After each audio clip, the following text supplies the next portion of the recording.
কিন্তু আমার ভাই জানেরা, এ নবী পাকের উম্মত উম্মতিরা, এ নবী দেবানারা, কাল কিয়ামতের মাঠেতে, কাল হাসরের মাঠেতে আমার আল্লাহর হাতে তারাজ্জু থাকবে, আমার আল্লাহর হাতে মিজানের পাল্লা থাকবে। এ যুবকেরা, আমার আল্লাহ পাক রব্বুল আলামিন জাহান্নামী ফেরেশতাকে ডাকবে, ও আমার জাহান্নামী ফেরেশতা, যাও যাও যাও, আমার এই বান্দাটাকে, আমার এই বান্দিটাকে টেনে টেনে টেনে টেনে জাহান্নামে নিক্ষেপ করে দাও। এ যুবকেরা, এ নবী পাকের উম্মত উম্মতিরা, আল্লাহ পাকের কথা শুনে আল্লাহ পাকের জাহান্নামী ফেরেশতারা আল্লাহর ওই বান্দার হাতটা ধরে টেনে টেনে টেনে টেনে জাহান্নামের দিকে নিয়ে যাবে।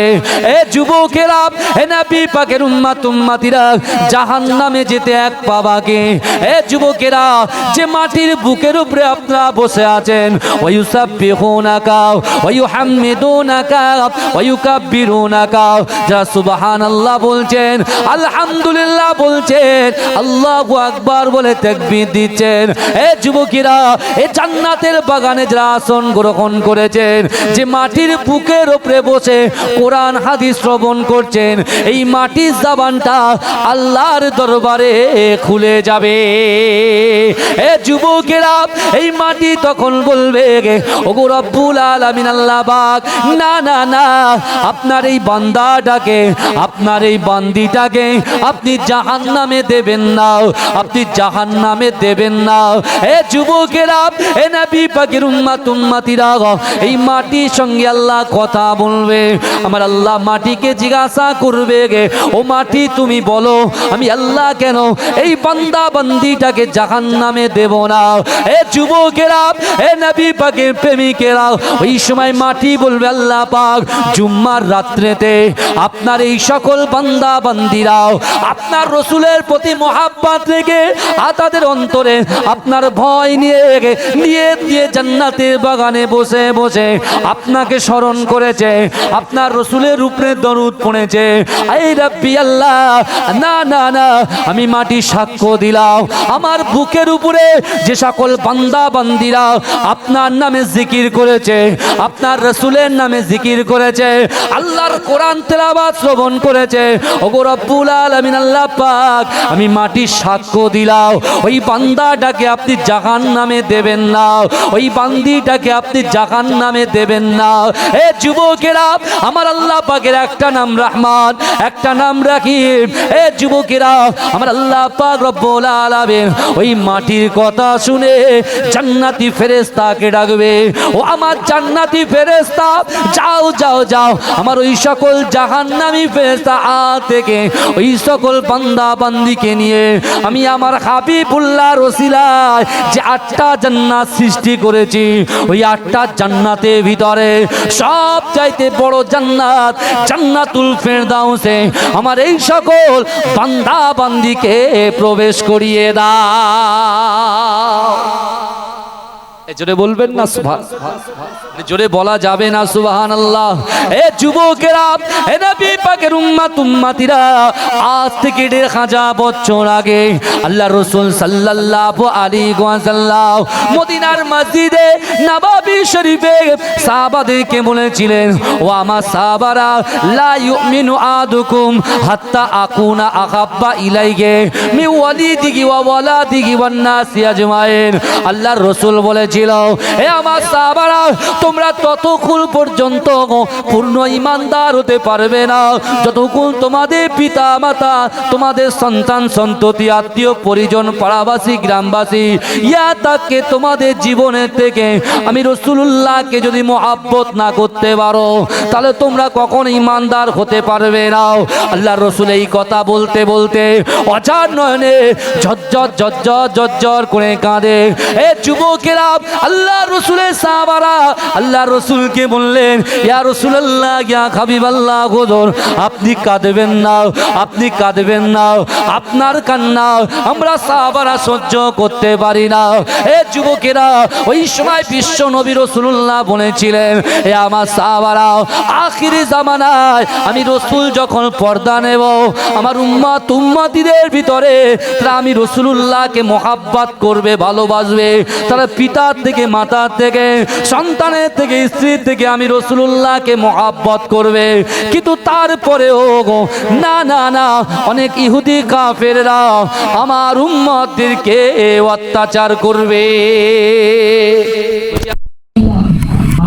তারা ভালোবাসবে আর অত্যাচার হবে মানে অত্যাচার হবে মানে আল্লাহ রসুল বলছেন এই জন্য হবে, এই জন্য তারা লাঞ্ছিত হবে, অপমানিত হবে, পদদলিত হবে, উৎপীড়িত হবে, নিপীড়িত হবে। এই জন্য কারণ আমাকে যারা ভালোবাসবে, আমার ভালোবাসার মানুষগুলো হবে অল্প কয়েকজন। আমার উম্মত থাকবে প্রচুর, কিন্তু আমার ভালোবাসার মানুষ থাকবে কত? গুটি কত থাকবে, গুটি কত। এই শুনছেন আপনারা? ধরেন একটা কথা বলি, যখন এলাকায় জেনা, রাহাজানি, ব্যভিচার যখন বহাল তবিয়াতে শুরু হয়ে যায়, 20 জন গুনাহগার প্রচুর গুনাহ করছে, আর তার ভিতরে 10 জন, সেই গুনাহগারদের পাশে 10 জন আছে তারা ঈমানদার। ভালো করে বুঝবেন, ঈমানদার। এখন বড় বড় ফ্লাইওভার গুলো হয়েছে, দেখেছেন তো? হ্যাঁ, কথা বলেন না? এই রাস্তা দিয়ে সব বড় বড় একদম সেই কৃষ্ণনগর পর্যন্ত ঠেকিয়ে দিয়েছে, বুঝতে পেরেছেন না রাস্তাটাকে? তা ধরেন আল্লাহ পাক রব্বুল আলামিন কোন বান্দার উপরে বেজার হয়ে আল্লাহ একটা আযাব নাজিল করে, গুনাহগার বান্দার উপরে আল্লাহ অসন্তুষ্ট হয়ে একটা আযাব আল্লাহ নাজিল করবেন।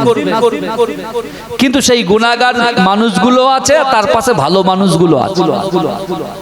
এখন ধরে নেন ওভারব্রিজের নিচে আমরা দাঁড়িয়ে আছি, কিছুক্ষণের মধ্যে ওভারব্রিজটা খসে নিচেই পড়বে, কিন্তু অ্যাকচুয়ালি ওটা পড়বে কাদের জন্য?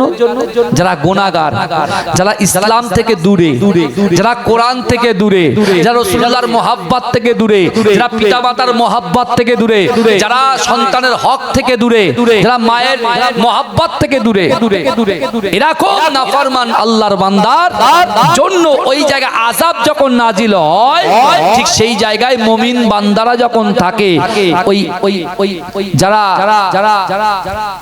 ঈমানদার নয়, ঈমানদার নামে ঈমানদার কিন্তু কাজে ঈমানদার নয়, তাদের সাথে ভালো মানুষগুলো কি ওই আযাবে কি হয়?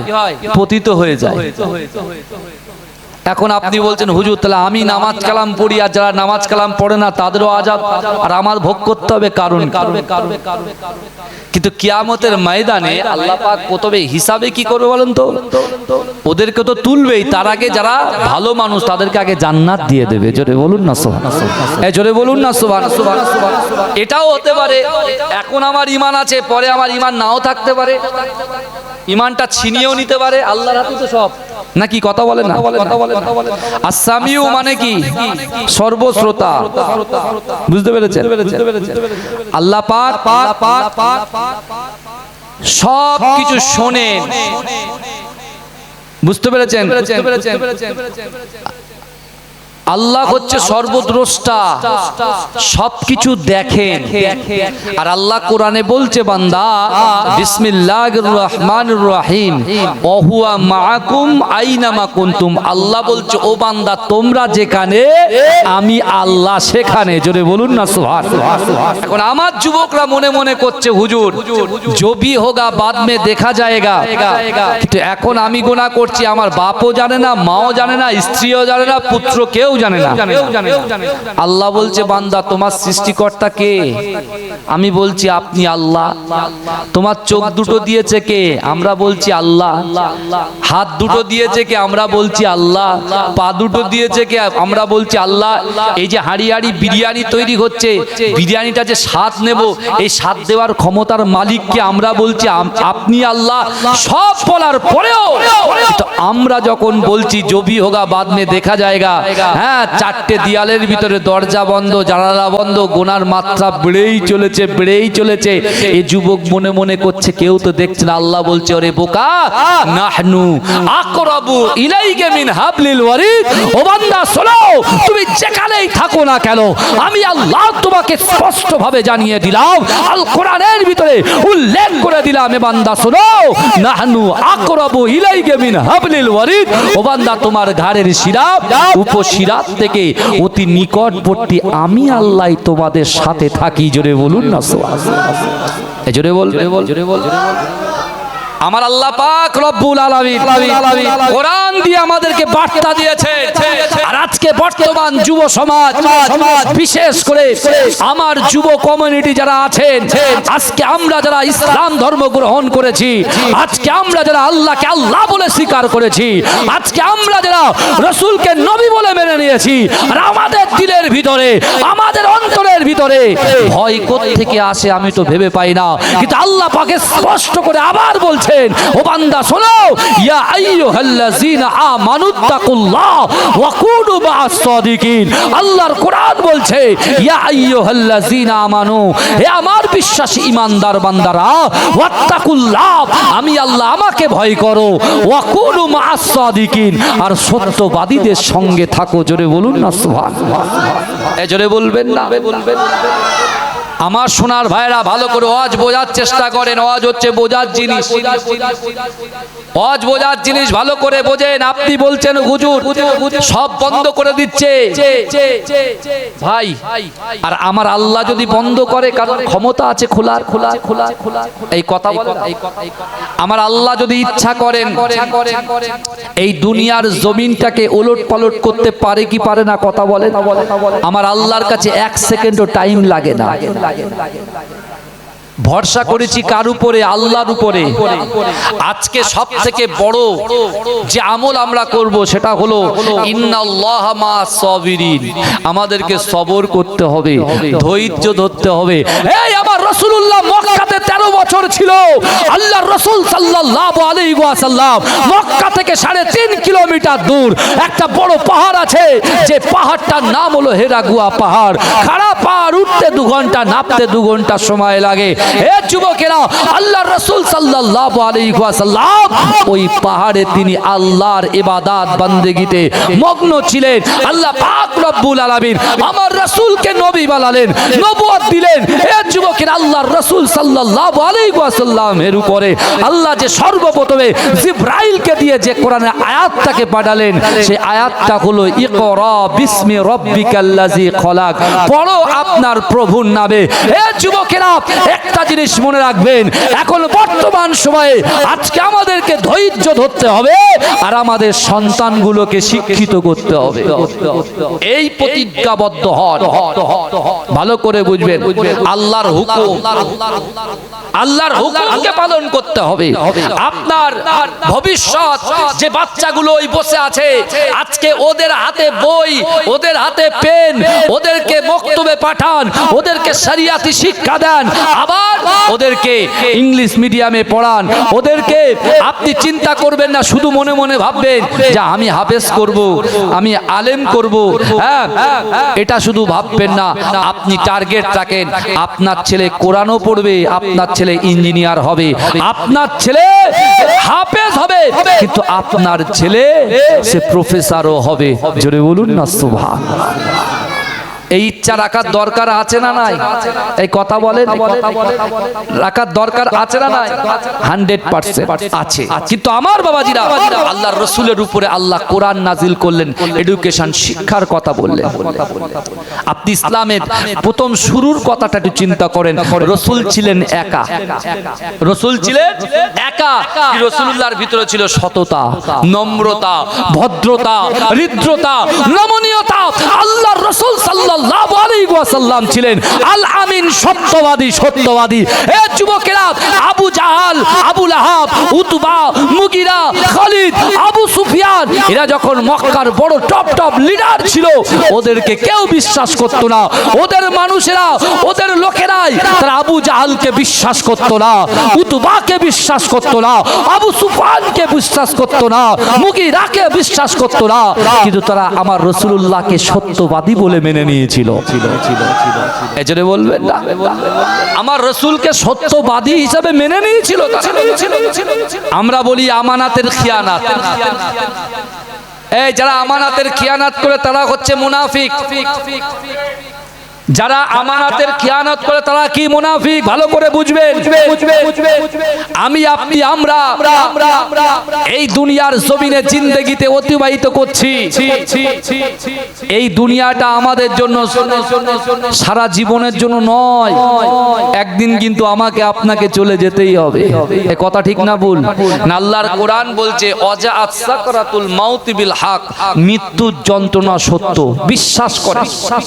এই দেখেন অনেকে ব্যস্ততার কারণে, অনেকে দোকান চালায়, ব্যবসার কারণে অনেক ভাইরা আসতে পারেননি।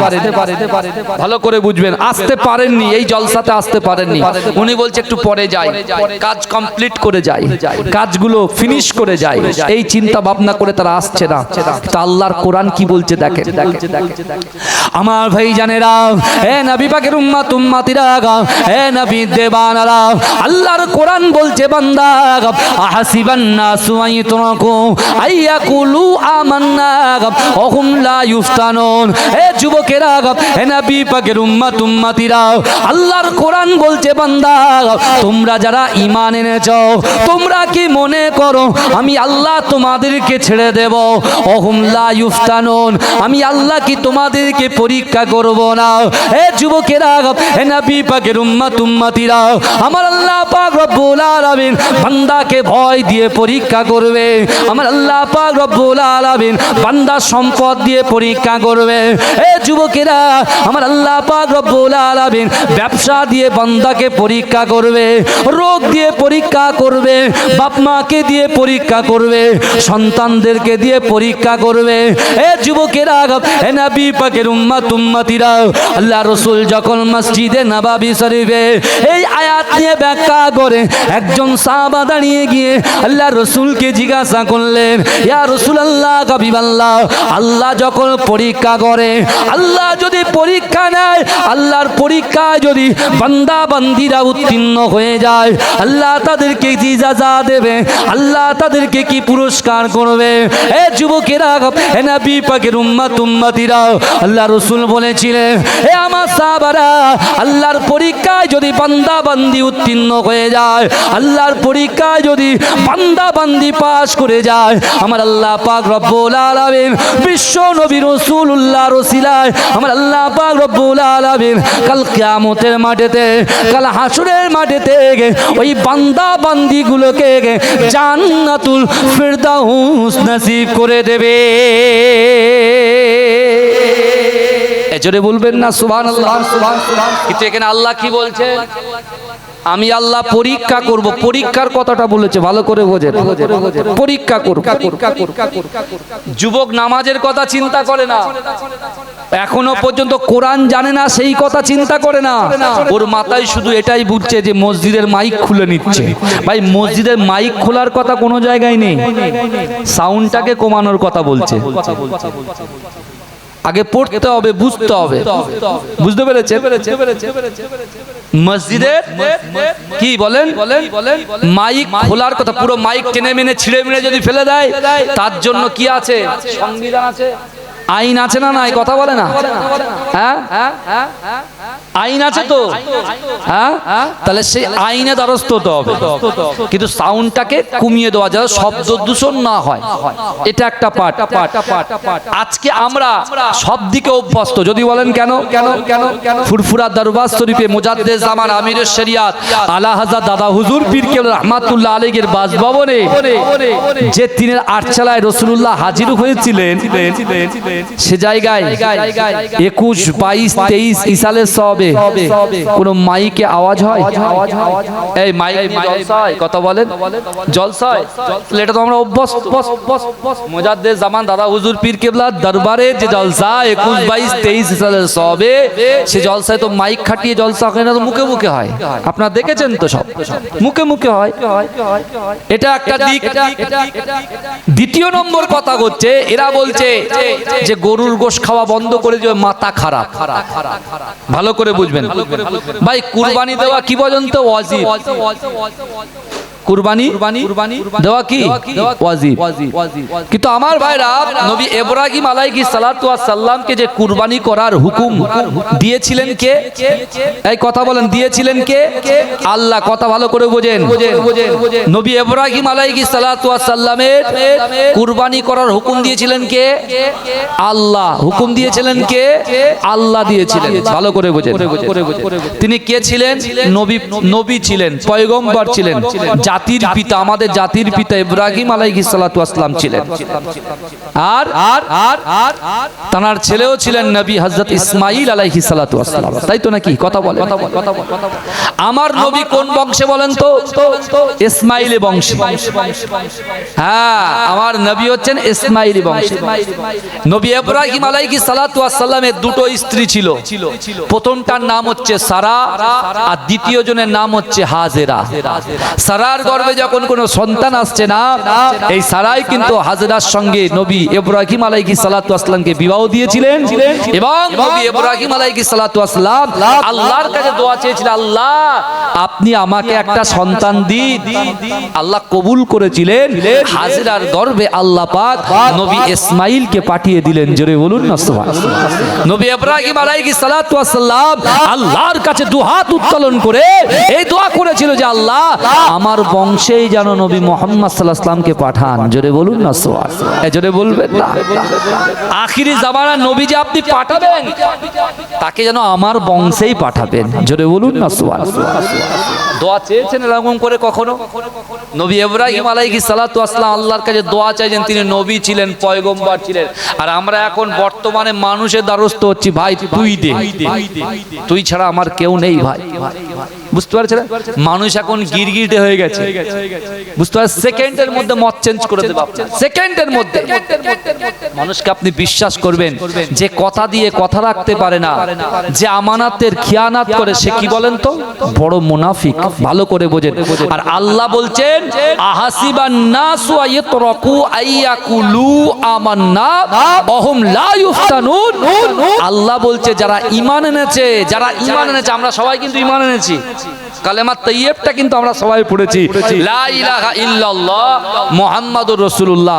আল্লাহ বলছে তোমরা যারা ঈমান এনেছো, তোমরা কি মনে করো আমি আল্লাহ তোমাদেরকে ছেড়ে দেব? অহুম লা ইফতানুন, আমি আল্লাহ কি পরীক্ষা করব না? আজকে এই গ্রামে এত পয়সা খরচা করে আলহামদুলিল্লাহ এত সুন্দর লাইটিং থেকে শুরু করে এত সুন্দর জান্নাতের বাগান, আমি তো মনে করি এই কমিটির একটা টেস্ট আলাদা, এদের টেস্টে আলাদা, এদের টেস্ট আছে, বললে হবে না। কিন্তু ভাইজান একটু বুঝতে তো হবে, বুঝে নিতে হবে আপনাকে। আল্লাহ তো দেখছেন সব, আমরা যেখানে বসে আছি আল্লাহ তো দেখছেন।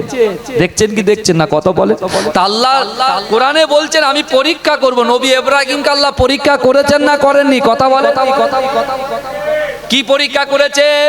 যখন মা সারার গর্ভে সন্তান নাই, হাজেরার কোলে সন্তান, ভালো করে বোঝেন, তখন মা সারা আলাইহিস সালাতু ওয়াস সালাম ঈর্ষান্বিত হলেন। আল্লাহ পাক বললেন, হে ইব্রাহিম যাও, চলো তোমার বাচ্চা, তোমার সন্তান সহ তোমার স্ত্রীকে দুর্গম মরুপ্রান্তর ধুধু বালুকমায় যুক্ত কাবা শরীফের পাশে তুমি রেখে এসো। এই নবী ইব্রাহিম আলাইহিস সালাতু ওয়াস সালাম আল্লাহকে তো বলতে পারতেন, আল্লাহ বাচ্চাটা সবে ছোট, সেখানে কেউ নয়, না কোনো জনবসতি আছে না কিছু আছে। এই ভালো করে শোনেন, কিছুই তো সেখানে নাই। এ কথা কিন্তু একবার আল্লাহকে প্রশ্ন করলেন না, আল্লাহ হুকুম দিয়েছেন। নামাজ যেমন আমাদের হুকুম, আমরা এখানে সবাই 5 ওয়াক্ত আলহামদুলিল্লাহ নামাজ পড়ি সবাই। এই বলে না, কি আশ্চর্য, আমি কি বলেছি কারা কারা পড়েন আর কারা কারা পড়েন না হাত তোলেন? আমি শুধু এটুকু বলেছি যে আমরা সবাই নামাজ 5 ওয়াক্ত মাশাআল্লাহ পড়ি। এটা কার হুকুম বলেন তো? আল্লাহর হুকুম। আর নবী ইব্রাহিমকে হুকুম করছেন কে? আল্লাহ। তাই যে আল্লাহ নবী ইব্রাহিম আলাইহিস সালাতু হুকুম করেছেন, সেই আল্লাহই কিন্তু উম্মতে মুহাম্মাদিকে হুকুম করেছেন। ভালো করে ওয়াজ বুঝেন ভাই। কিন্তু নবী ইব্রাহিম আলাইহিস সালাতু ওয়াস সালাম কিছু পানি আর কিছু খাজুর নিয়ে মা হাজেরাকে সঙ্গে করে নিয়ে কাবা বাইতুল্লাহ শরীফে দুদু মরু প্রান্তরে হাজির হয়ে গেলেন। একটাও বাক্য লাভ করলেন না যাওয়ার সময়। মা হাজেরা আলাইহিস সালাতু ওয়াস সালামকে ওই জায়গায় রেখে যখন নবী ইব্রাহিম এগিয়ে যাচ্ছেন না, নবী ইব্রাহিম আলাইহিস সালাতু ওয়াস সালাম কিছুটা এগিয়ে যেই যাচ্ছেন, বাবাজি ভালো করে বোঝেন, আম্মা জান হাজেরা জিজ্ঞাসা করছে, ও আমার স্বামী গো একটু দাঁড়ান, একটা সওয়ালের জবাব দিয়ে যান, একটা প্রশ্নের জবাব দেন, একটা কোশ্চেনের অ্যানসার দিয়ে যান। পিছনটা ঘুরে বলছে কি? বলছে আপনি বলুন কার হুকুমে আপনি এখানে আমাকে রেখে যাচ্ছেন? এটা আপনার ইচ্ছায় রেখে যাচ্ছেন না কারোর হুকুমে রেখে যাচ্ছেন? নবী ইব্রাহিম আলাইহিস সালাতু ওয়াস সালাম বলেন আমি আল্লাহর হুকুমে রেখে যাচ্ছি। জোরে বল।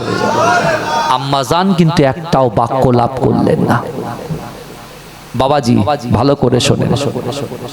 কিন্তু আমার ভাই জানেরা, এ নবী পাকের উম্মতিরা, এ নবী দেবানারা, নবী ইব্রাহিম আলাইহিস সালাতু ওয়াস সালাম আম্মা জানকে কাবা বাইতুল্লাহ শরীফের পাশে যখন দিয়ে আসলেন, এ যুবকেরা কিছুদিন যাওয়ার পরে পানিটা ফুরিয়ে যায়, খাবার ফুরিয়ে যায়, কিন্তু না না না, নবী ইসমাঈল আলাইহিস সালাতু ওয়াস সালাম তৃষ্ণা অবস্থায় ফেটে যায়।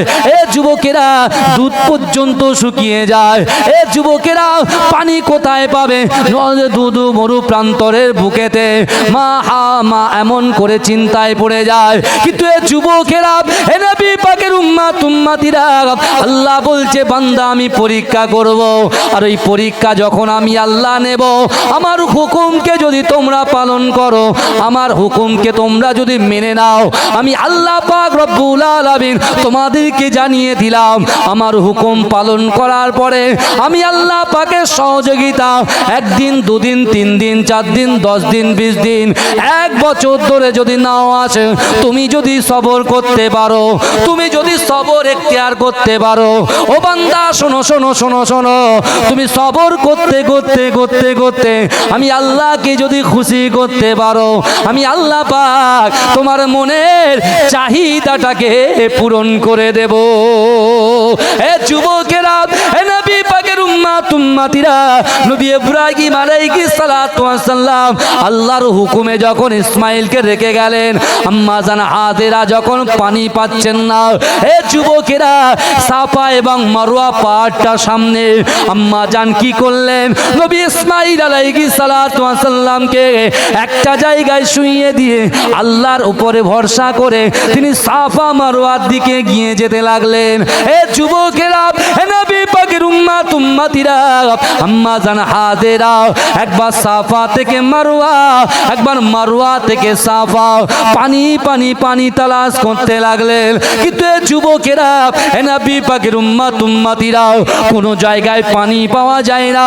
আম্মা জান হাজেরা একবার সাফা থেকে মারওয়া, একবার মারওয়া থেকে সাফা, একবার সাফা থেকে মারওয়া, মারওয়া থেকে সাফা, আর মিডিলে দাঁড়িয়ে দাঁড়িয়ে পাটা উঁচিয়ে দিয়ে সন্তানের দিকে তাকায়।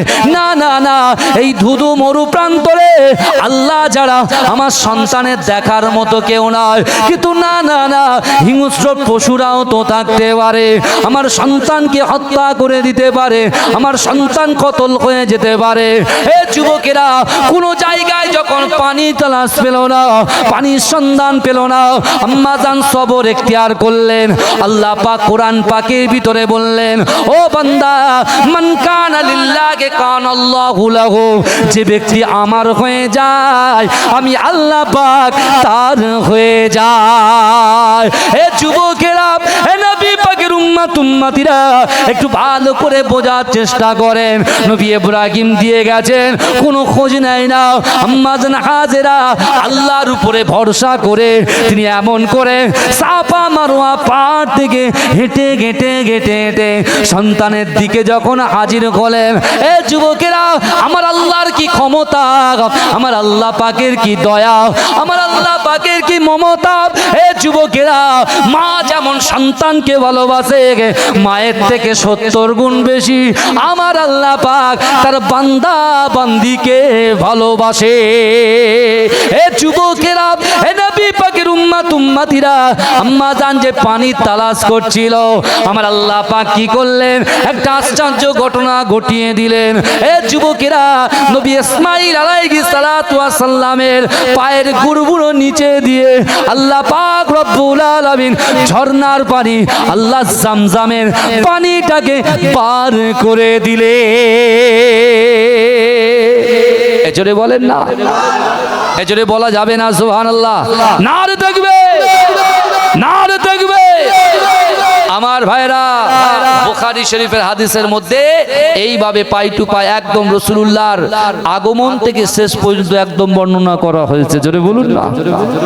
কিন্তু নবী ইব্রাহিম আলাইহিস সালাতু ওয়াস সালাম ফার্স্ট ডিভিশনে পাস করে গেছেন। এই করেছেন না করেন? এই কথা বলেন, করেছেন? যদি বলেন কেন হুজুর, এই যে আমরা চিন্তা করছি যে গুরু গুরু গুরু নানান রকম একটা চিন্তা ভাবনা করছি না, আপনি বলুন আল্লাহ পাক রব্বুল আলামিন আবার পরীক্ষা করলেন কার? নবী ইব্রাহিমকে।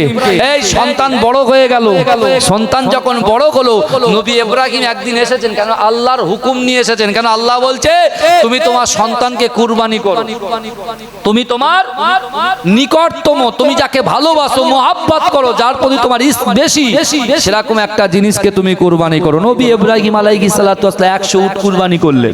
ভালো করে বোঝেন। যখন আল্লাহ পাক আবার বলছেন কুরবানি করো, তখন নবী ইব্রাহিম আলাইহিস সালাতু একটা জায়গায় বসে চিন্তা ভাবনা করে দেখছেন, সত্যি তো আমি সবথেকে বেশি মহব্বত করি আমার ইসমাইলকে। জোরে বলে, জোরে বলবেন না। ইসমাইল আলাইহিস সালাতু ওয়াস সালামকে আমি বেশি মহব্বত করি। তার নিজের সন্তানকে কাছে আসলেন, এসে পুরো ঘটনাটা খুলে বললেন। সন্তান বলছে, আব্বু আপনি আমার সবর হিসেবে পাবেন, কোনো অসুবিধা, আপনি চলুন। নবী ইব্রাহিম আলাইহিস সালাতু ওয়াস সালাম ইসমাইলকে নিয়ে যাচ্ছে। ভাই, যারা হাজী সাহেব হজ করতে যায়, বড় শয়তান, মেজ শয়তান আর ছোট শয়তান, এই তিনটেকে কাকর মারে, পাথর মারে। বুঝতে পেরেছেন? আমি নিজেও দেখেছি, 2018 সালে হজ করেছি, বুঝতে পেরেছেন না? দেখে এসেছি। কিন্তু কিরা কেন? কেন ইবলিস শয়তান তাকে ধোঁকা দিয়েছিল। বলছে তুই যাচ্ছিস কোথায়? তোমার আব্বুর সাথে যেওনি গো, তোমার আব্বু তোমাকে কতল করতে নিয়ে যাচ্ছে, কুরবানি করতে নিয়ে যাচ্ছে। তিনি ভ্রুক্ষেপ করলেন না। বুঝতে পেরেছেন? এটা তো আপনারা সবাই জানেন। কিন্তু আমি যেটা বলতে চাইছি, যে যখন নবী ইব্রাহিম আলাইহিস সালাতু ওয়াস সালাম চোখে পট্টি বেঁধে যখন ছুরি চালালেন, নিজের সন্তানের জায়গায় কি আল্লাহ গরু পাঠিয়েছিলেন? এই কথা বলেন। জান্নাতে কি পাঠিয়েছিলেন? এই কথা বলেন, কি পাঠিয়েছিলেন? দুম্বা পাঠিয়েছিলেন, দুম্বা পাঠিয়েছিলেন। এখন গরু এই জন্য হয়, গরুতে 7টা ভাগ, গরুতে 7 জন শেয়ার করতে পারে, তাই না? তা অনেক মানুষ এটা ওয়াজিব, কুরবানি করা ওয়াজিব। যারা সাহেবে নেশাব তাদের জন্য, যাদের অর্থ সম্পদ, যারা ধনী ব্যক্তি, যাদের বছরে গচ্ছিত সম্পদ থাকে, তাদের জন্য এটা ওয়াজিব। কিন্তু অনেক মানুষ যারা খেটে খায়, যারা কাজকর্ম, দোকান ঘাটে এবং ব্যবসা বাণিজ্য, যারা কোম্পানিতে জব করে, তারাও মনে মনে হয় যে বছরে একটা দিন একটু কুরবানি দিই। এদের একটা শখ, এদের একটা নিয়ত থাকে যে 2000 টাকা, 2500 টাকা, 3000 টাকা যদি আমরা শেয়ার হই, 7 জন হলে একটা গরুর দাম হয়ে যায়। বুঝতে পেরেছেন না? এই জায়গাটায় কারণ গরু খাওয়া খাবির ভিতরে কোনো কারণ নেই। বুঝতে পেরেছেন না? কিন্তু আমার বাবাজিরা, আমার ভাইরা, একটা জিনিস ভালো করে মনে রাখবেন, দুনিয়ার জমিনে আমি আপনি আমরা যদি ইহদিনাস সিরাতাল মুস্তাকিমের পথে থাকতে পারি, আর আমাদের অন্তরের ভিতরে, কলবের ভিতরে রাসূলুল্লাহর মুহাব্বত, ভালোবাসা যদি থাকে, বিশ্বাস করেন পৃথিবীর কোন শক্তি আপনাকে কখনো ক্ষতি করতে পারবে না, কখনো ক্ষতি করতে পারবে না। আমার রাসূল কিন্তু মুর্দা নবী নয়, আমার রাসূল হচ্ছেন জিন্দা নবী। জোরে বলে। এই আমার রসুল মুর্দা নবী নয়, আমার রসুল হচ্ছে জিন্দা নবী। আজকে এই গ্রামে আমার সামনে পিছনে ডান দিকে বাদিকে যে সকল যুবকেরা, মায়েরা, বোনেরা, বাচ্চারা, ছেলেরা আছে, আমি আপনার পীরের আওলাদ বলে গেলাম। বিশ্বাস করেন আপনাদের কলবের ভিতরে, আপনার অন্তরের ভিতরে আল্লাহর রসুলের মহাব্বত ভালোবাসা যদি থাকে, আপনি যদি সত্যিকারের রসুল প্রেমিক হন, আপনি যদি সত্যিকারের আল্লাহকে ভয় করেন, এই যুবকের কান থেকে 4500 কিলোমিটার দূরে সবুজ গম্বুজের নিচে আমার রাসূলুল্লাহ সিজদারত অবস্থায় রব্বি হাবলি ইয়া উম্মতি, আমার উম্মতের কি হবে, আমার উম্মতের কি হবে বলে ক্রন্দনরত অবস্থায় সেই রাসূল সাল্লাল্লাহু আলাইহি ওয়াসাল্লামের মুহাব্বতের উম্মতের কলবের ভিতরে, অন্তরের ভিতরে, দিলের ভিতরে আল্লাহর রাসূলের মুহাব্বত যদি থাকে, আমার রাসূল আর মদিনায় থাকতে পারে না। মদিনা শরীফ থেকে রুহানি হালাতে যে কোনো মুহূর্তে, যে কোনো সময়ে জান্নাতের বাগানে হাজির হয়ে যেতে পারে। জোরে বলা যাবে না, জোরে বলা যাবে না সুবহানাল্লাহ। তা আপনার অন্তরের ভিতরে রাসূলুল্লাহর মুহাব্বত আছে তো? 10টা বেজে গেছে, 10টা বেজে গেছে, তাও লোকের অভাব। যেখানে 8টা 10টা জলসা করি, যে 6টা 8টা জলসা করি, সন্ধ্যে 6টায় মাগরিবের পরে জলসা শুরু হয়, লোক গম গম করে, কিন্তু এখানে কেন এত লেট হলো আসতে? হ্যাঁ, বছরে একটা দিন এই জলসা কি আগামীকাল হবে? আবার 1 বছর পরে হবে। এই কারা কারা রাসূলুল্লাহকে ভালোবাসেন একটু হাত তোলেন তো দেখি, এর জোরে হাত তোলেন। তাকবীর দান, নারে তাকবীর, আর তাকবীর দান, নারে তাকবীর। আমি আমার যুবকদেরকে বলবো একটু ভিতরে চলে এসো ভাই। হ্যাঁ, যারা রাস্তায় আছেন, যারা রাস্তায় আছেন, আর চেয়ার দেবেন না। যারা অসুস্থ মানুষ, একটু মোটা মানুষ, তাদের জন্য দেবেন। চেয়ার রাখা মানে যদি চেয়ার হয় তো পুরো চেয়ার হোক, আর যদি না রাখা হয় তাহলে নিচে আমিও বসতে রাজি, কোনো অসুবিধা নেই। বুঝতে পেরেছেন? তাকবীর দান, নারে তাকবীর, নারে তাকবীর। মাসলাকে মুজাদ্দিদ জামান, মুজাদ্দিদ জামানের হক সিলসিলা, গ্রামবাসী বৃন্দ, যুবক বৃন্দ, নারে তাকবীর, নারে তাকবীর। এই আমি যখন হাত তুলবো জোরে সুবহানাল্লাহ হবে তো? আমি যখন হাত তুলবো এভাবে আপনারা জোরে সুবহানাল্লাহ বলতে পারবেন? ইনশাআল্লাহ বলেন। হ্যাঁ না ইনশাআল্লাহ, কি বলবেন? ইনশাআল্লাহ, সব কাজে ইনশাআল্লাহ বলবেন। বুঝতে পেরেছেন? এবার কোথায় কি বলতে হয়, সুবহানাল্লাহ, আলহামদুলিল্লাহ, বুঝতে পেরেছেন? সেগুলো একটু ঠিকঠাক ভাবে দিতে হবে। বুঝতে পেরেছেন? বলে বাপকে জাহান্নামে পাঠিয়ে দিল, বলে জোরে বলেন সুবহানাল্লাহ। বুঝতে পেরেছেন? তা কোথায় সুবহানাল্লাহ, কোথায় আলহামদুলিল্লাহ, কোথায় তাকবীর কি দিতে হয় সেটাও কিন্তু আমাদের জানতে হবে। তাহলে ইনশাআল্লাহ আমি হাত তুললে আপনারা জোরে সুবহানাল্লাহ বলবেন তো? আমি আজকে এই এলাকা, আপনাদের এই জায়গাটায় নতুন এসেছি আমি, বুঝতে পেরেছেন? হয়তো আপনারা ইউটিউবে দেখেছেন বলে ডেকে নিয়ে এসেছেন, বুঝতে পেরেছেন না? আমি নতুন, কিন্তু আমি যখন হাত তুলবো জোরে সুবহানাল্লাহ হবে। ওই দিকে গলার আওয়াজটা দেখি, এখানকার লোকের দিল অনেক সফট হয়, দয়া মায়ার শরীর আপনাদের, আমি শুনেছি, বুঝতে পেরেছেন? বলে এখানকার মানুষ খুব ভালো, আলহামদুলিল্লাহ। জুম্মার নামাজে আমরা সবাই যাই আলহামদুলিল্লাহ, কিন্তু সবার শেষে যায়, সবার আগে পালাই, তাই তো? আগামীকাল জুম্মাবার তো নাকি? নামাজে হবে তো নাকি? খুতবা শোনা কি বলেন তো? এই খুতবা শোনাটা কি? জুম্মার খুতবা শোনা কি? জুম্মার খুতবা শোনা ওয়াজিব। কুরবানি করা কি? কুরবানি করা কি? ওয়াজিব। আর জুম্মার খুতবা শোনাটা কি? ওয়াজিব। এটা নিয়ে মাতামাতি, আর ওইদিকে উপরের তলায় দিকে দুমদাম গুদুম গাদাম করে আওয়াজ হচ্ছে, বুঝতে পারছেন? কারণ কি বাড়ি পড়ছে, এর মাথার টুপি খুলছে, ওর মাথার টুপি খুলছে, ও কিনে মারছে, বুঝতে পারছেন না? তারাবি জামাত যখন হয়, তারাবি না একদিন দেখছি, কিছু মনে করবেন না, তারাবি নামাজ হচ্ছে, সবে আলহামদুলিল্লাহ থেকে শুরু করেছে, একদিন খৈনি ডলছে, বুঝতে পারছেন না? জানেন তো এখন 2 রুকু 3 রুকু পড়বেন, অনেক টাইম, ভালো করে ডলে গালে দিয়ে আবার আল্লাহু আকবার, বুঝতে পারছেন না? এরকম নামাজ হলে কিন্তু সমস্যা আছে ভাইজান। আল্লাহর সহযোগিতা আপনি পাবেন না, লোক দেখানো নামাজ পড়লে সব বেকার হয়ে যাবে, বুঝতে পেরেছেন? আমি হাত তুলবার আপনারা জোরে সুবহানাল্লাহ বলবেন।